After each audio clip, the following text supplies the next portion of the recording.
যাই বলেন, কর্ম ছাড়া কিছুতেই মানুষের জীবন চলার পথ অগ্রসর হয় না। কাজ ছাড়া কেউ বাঁচতে পারে না। কাজ ছাড়া এমনি এমনি অলসের মতো বসে থেকে জাস্ট ১ কি ২ দিন, দেন মানুষ পাগলের মতো হয়ে যায় কাজ ছাড়া। কাজ ছাড়া মানুষ অচল। কাজ আছে বলে মানুষ কর্মব্যস্ত থাকে বলেই আরেকটু ভালো কিছু করার স্বপ্ন দেখে, আরেকটু বেঁচে থাকারও স্বপ্ন দেখে। আসসালামু আলাইকুম, সবাইকে কেমন আছেন? সবাইকে আন্তরিক অভিনন্দন ও শুভেচ্ছা, যে যেখান থেকে আমার ভিডিওটা দেখছেন। তো কথা হচ্ছে, নিজেকে সবসময় কর্মব্যস্ত রাখুন। নিজের পছন্দের কাজগুলো নিজের হাতে করুন। তো আমার পছন্দের সবজি লাউ।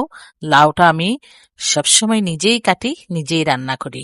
যাই হোক, লাউ কাটতে কাটতে একটা কথাই বলতে হয়, পৃথিবীতে অন্যের সামনে নিজেকে ভালো প্রমাণ করার আগে নিজের থেকে, নিজের মনের ভেতর থেকে নিজেকে নিজেই আত্মশুদ্ধ রাখার ক্ষমতা রাখতে হবে। নিজেকে নিজেই সংশোধন করার অ্যাবিলিটিটা থাকতে হবে। একটা কথা হচ্ছে, যার মধ্যে নিজেকে নিজে সংশোধন করার ক্ষমতা থাকে, সুযোগ পেলে, আল্লাহ সুবহানাহু তাআলা তাকে সুযোগ দিলে সে পৃথিবী পরিবর্তন করারও ক্ষমতা রাখে, ইনশাল্লাহ।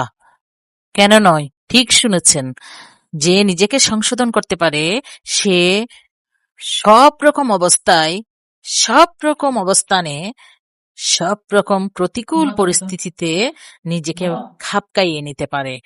সকল প্রকার প্রতিকূল পরিবেশের মধ্যে দিয়ে সে নিজের মতো করে, নিজের অভিরুচি থেকে, নিজের দৃষ্টিভঙ্গি থেকে একটা অনুকূল পরিবেশ ক্রিয়েট করতে পারে। সো অন্যকে বদলানোর পিছনে নয়, নিজেকে সংশোধন করার পিছনেই সময় ব্যয় করুন।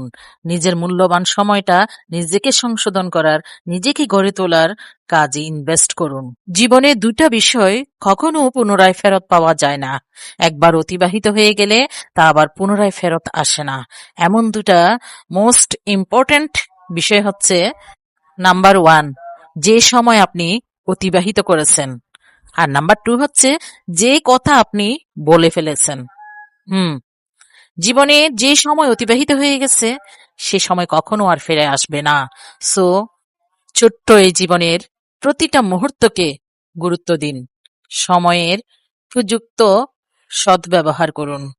অতঃপর কথা বলার সময় যথেষ্ট সচেতনতা অবলম্বন করুন। কেননা আপনার বলে ফেলা কথা আপনি কোনো কিছুর বিনিময়ে দ্বিতীয়বার ফেরত নিতে পারবেন না।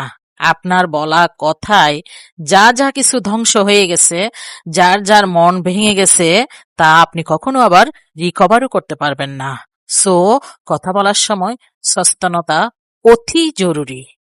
আসলে জীবনকে আমরা যত কঠিন ভাবি, জীবন কিন্তু তত কঠিনও না। জীবনকে সহজভাবে নিতে পারলে, গ্রহণ করতে পারলে সবকিছুই সহজ। দৃষ্টিভঙ্গি সহজ আর সুন্দর হলে জীবন এমনিতেই সহজ আর সুন্দর।